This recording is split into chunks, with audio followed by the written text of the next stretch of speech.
아까 오전에 그 속기록 하나 수정하겠습니다. 해킹당한 자료의 수량이 15,000건이 아니고 1,500만 건이라고 좀 수정해 주시고요.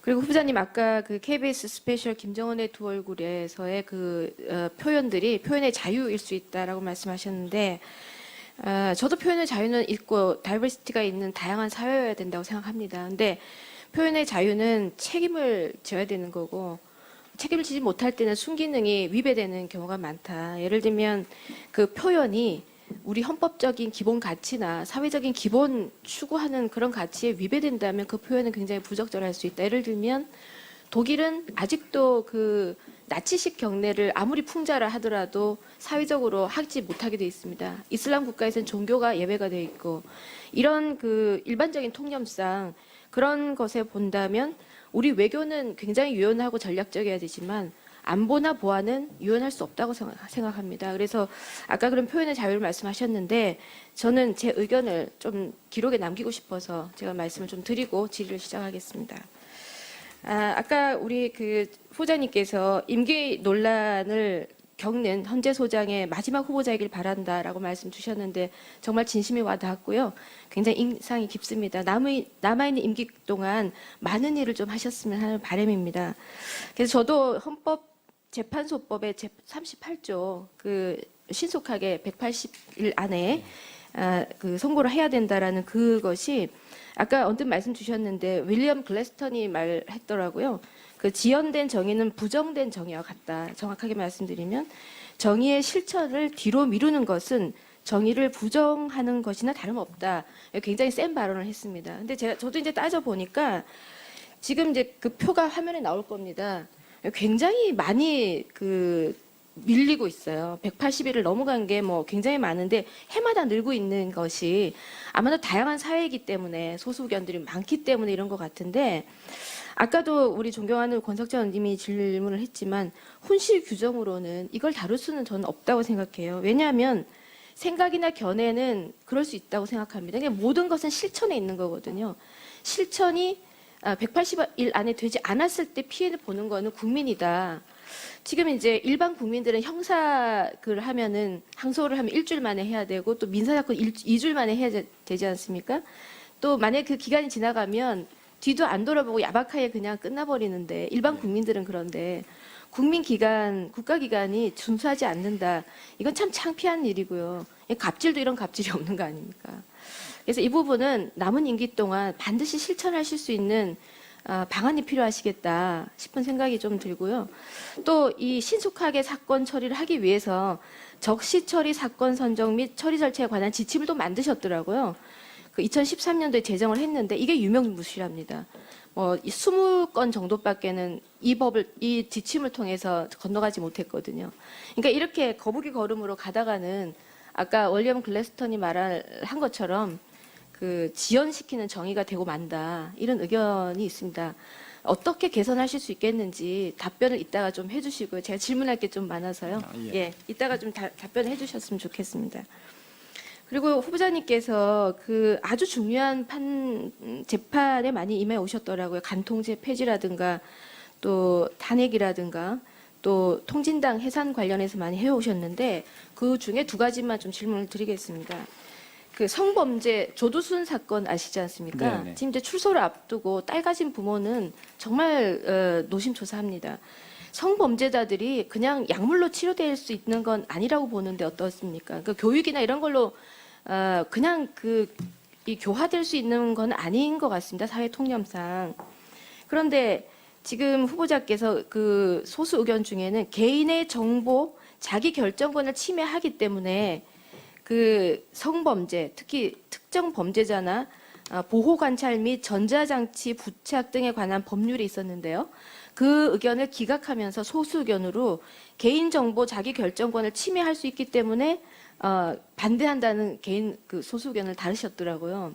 근데 이것이 사회적으로 봤을 때는 굉장히 뭉뚱그려져서 성범죄나 이런 것들에 대해 재범률이 굉장히 그 연간 2배 이상으로 올라가고 있는데도 불구하고 헌법재판소의 소장님이나 재판관께서 너무 이것은 너무 소수 의견에 대한 배려를 하고 있는 게 아닌가. 이 성범죄는 정말 굉장한 그 심각한 위기를 가져오고 있는 사건들이 많거든요. 그런데도 불구하고 또 헌법재판소 자체의 성희롱 교육 방지도 평균 국가기관의 평균율에 못 미쳐요. 제가 봤더니 평균 우리 국가기관의 성희롱 교육의 준수율이 무려 93%나 되는데 헌법재판소가 몇 프로인지 아십니까? 이수율이? 모르겠습니다. 아셔야 됩니다. 70% 남짓돼요. 근데 이거는 그 굉장히 안일한 의식을 갖고 계신다는 겁니다. 그래서 이 성범죄에 관련된 소수 의견을 다신 거 아까 정정 말씀하셨습니다. 제가 기억을 하는데요. 그래서 어떤 식으로든 개선이 필요한 방법입니다. 그 예전에 보니까 헌재 연구관의 몰카 범죄도 있었고 또 그 몰카 범죄를 저지르신 분이 징계심의 기한까지 또 연장을 해서 또 퇴사를 하실 수 있도록 다 봐주셔서 이렇게 나가게 그렇게 또 하셨더라고요. 그러니까 국민들의 신속하게 처리해야 될 거는 180일 이상 막 미뤄가면서 또 성희롱 교육은 안 받으시면서 이런 소수 의견에 대한 내용은 굉장히 유연하고 굉장히 폭넓게 받아주시는 이런 것들이 국민들께 굉장히 안이하게 보이지 않을까. 유연한 상황은 부러지지는 않습니다. 바람에. 그런데 완전하게 종말은 짓지는 못한다는 생각들이 많거든요. 이 부분에 대한 개선을 좀 부탁드리고 싶고요. 이건 아까 하고 같이 대답을 좀 해주시고요. 마지막 질문입니다. 화면을 좀 봐주시면 통진단 해산에 대한 결정을 하셨는데요. 그때 내용이 대한민국의 자유민주주의 체제를 부정한다. 맞습니까? 네, 대한민국의 자유민주주의 체제를 부정한다. 네. 나아가 파괴시키려는 세력에 대한 것으로 해석하시고 통진단 해산에 찬성하셨죠. 그렇습니다. 네, 지금도 변함없으십니까? 그렇습니다. 오늘 제가 아침에 출근하면서 일간지를 읽었는데요. 이런 일간지 사설이 나왔습니다. 화면 보시면 죽은 통진당이 산 국정원을 잡는다. 자, 앞으로 국정원에 이석기 수사와 같은 통진당과 같은 고도의 대공 수사를 할지 자체가 있을지 의지가 자체가 남아 있을지 의문스럽다. 어떻게 생각하십니까? 할 수 있어야 되겠다고 보십니까?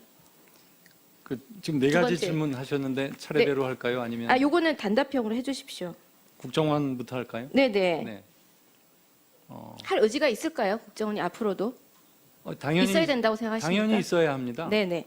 그럼 두 번째 줄이요. 통진당은 해산됐으나 통진당적 사고는 번성하고 있다. 이 생각에는 어떻게 생각하십니까? 뭐 그에 대해서는 제가 잘 알지 못하겠습니다. 네. 또 그다음 문장이 있죠. 어떤 얘기입니다. 북한이 2006년 제1차 핵실험을 했을 때 북핵은 북한의 자위를 위한 무기이며 북한이 미국으로부터 스스로를 지킬 수 있을 때 한반도가 긴장 국면에서 평화 국면으로 전환할 수 있게 될 것이라고 주장했다. 동의하십니까?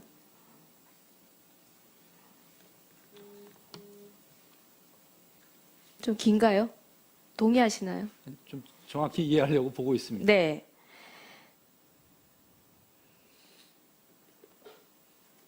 맨 마지막 문장만. 저로서는 동의할 수 없습니다. 네, 감사합니다. 그래서 앞으로 헌법재판소장이 되시면 지금 국회 내도 그렇고 국회 밖도 그렇고 또 많은 시민단체에서 이석기 양심수에 대한 석방과 통진당의 그런 재판의 결정에 대한 여러 가지 의견들이 있는 걸로 알고 있습니다. 소신을 가지시고 이런 부분에 대한 지속적인 헌법재판소장으로서의 소신으로 결론을 내려주시기를 거듭 당부드립니다. 이건 질문이 아니고요. 그렇게 해주시겠습니까? 네, 명심하겠습니다. 네. 그러면 이제 돌아가서 아까 말씀드렸던 그 질문에 대한 답을 좀 주셨으면 좋겠습니다. 첫 번째 질문이 예. 네. 첫 번째 그 처리 지연 해소를 위해서 노력해달라는 그런 말씀인데 당연한 지적이시고 뭐 제 남은 임기가 많지 않지만 제가 단 하루를 하더라도 6년을 근무하는 것처럼 사건 처리에 매진하도록 하겠고 또 그동안 사실 그 지적하시는 부분에 변명을 하자면 저희들에게 중요 사건이 왔었습니다. 그래서 그 탄핵 사건 때문에 사실 다른 사건을 상당수 처리할 수 있는 기간이었습니다. 그 3개월이라는 것은. 근데 3개월 동안 다른 사건 하나도 못했습니다. 그리고 그 이후에 또 재판관들이 계속 결혼이 돼 왔습니다. 그래서 재판관 결혼인 상황에서 그 의견이 나누어지는 또 아주 중요한 사건의 처리를 할 수가 없었습니다. 그래서 점점 더 이제 그런 사건의 처리가 늦어졌는데요. 제 임기 동안 주요 사건 처리를 위해서 특단의 그 노력을 경주할 것입니다. 그리고 두 번째 말씀하신 그 성범죄에 대해서는 그 역시 그 약물 치료하는 그 법률도 있습니다. 그런데 그 제가 거기 그 의견에도 썼다시피 약물 치료한다고 해서 이게 완벽하게 해결이 되는 것이 아닙니다. 그리고 그러니까 교육이나 뭐 총체적인 여러 가지 그 교정을 위한 여러 가지 노력을 경주해야 하는데 이에 관해서 지적하시는 의원님의 그 지적에 저도 역시 동의하고 있습니다. 그 다만 한 가지는 이제 아까 이제 말씀드렸지만 그 재범의 위험성에 대해서 절차적으로 판단할 수 있는 게 있어야 한다는 그런 취지일 뿐입니다. 그리고 헌법재판소 성희롱 교육 70여 %밖에 안 된다고 말씀하셨는데 저도 재판관으로서 성희롱 교육을 받았습니다.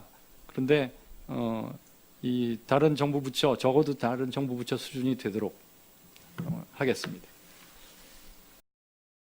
그런데 지금 후보자께서 그 소수 의견 중에는 개인의 정보, 자기 결정권을 침해하기 때문에 그 성범죄, 특히 특정 범죄자나 보호 관찰 및 전자장치 부착 등에 관한 법률이 있었는데요. 그 의견을 기각하면서 소수 의견으로 개인 정보, 자기 결정권을 침해할 수 있기 때문에 반대한다는 개인 그 소수 의견을 다루셨더라고요. 근데 이것이 사회적으로 봤을 때는 굉장히 뭉뚱그려져서 성범죄나 이런 것들에 대해 재범률이 굉장히 그 연간 2배 이상으로 올라가고 있는데도 불구하고 헌법재판소의 소장님이나 재판관께서 너무 이것은 너무 소수 의견에 대한 배려를 하고 있는 게 아닌가. 이 성범죄는 정말 굉장한 그 심각한 위기를 가져오고 있는 사건들이 많거든요.